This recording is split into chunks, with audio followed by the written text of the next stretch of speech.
My name is Matthew Charles. I lived here on Pitchkettle Road in Suffolk for about 3 years now. Over the course of the last year or so, we've really started to experience some paranormal activity.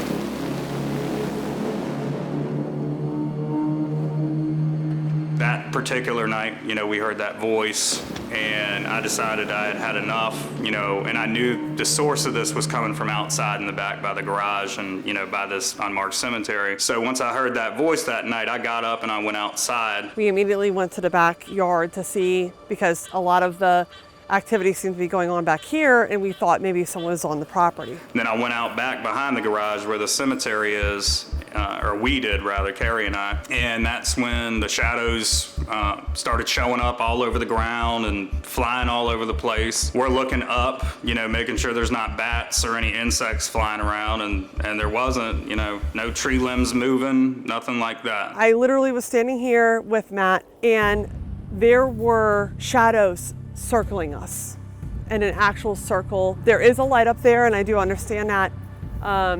There were bugs, of course, and we could trace the bugs with the shadows, but it was not that. In fact, we were on the phone FaceTiming with his mom at 3 o'clock in the morning, quite nervous, and she could not see them, but she did see one kind of like fly off. Really uncomfortable being back here right now. They were circling us, and it was going on for at least a half hour. We did stand out here for a half hour. It didn't stop, and it was very consistent of going around in a circle. And what were y'all saying to each other, and then what were you feeling in that moment, if you can kind of take us back? So I kept saying that I did not like this. As a sensitive, I did not feel comfortable. I wasn't afraid, but I did not feel comfortable. It wasn't even the action of the spirits like flying around us, or the shadows, we'll say. I just kept saying like, I don't like this. Eventually I was like, I need to go inside. I can't be out here anymore.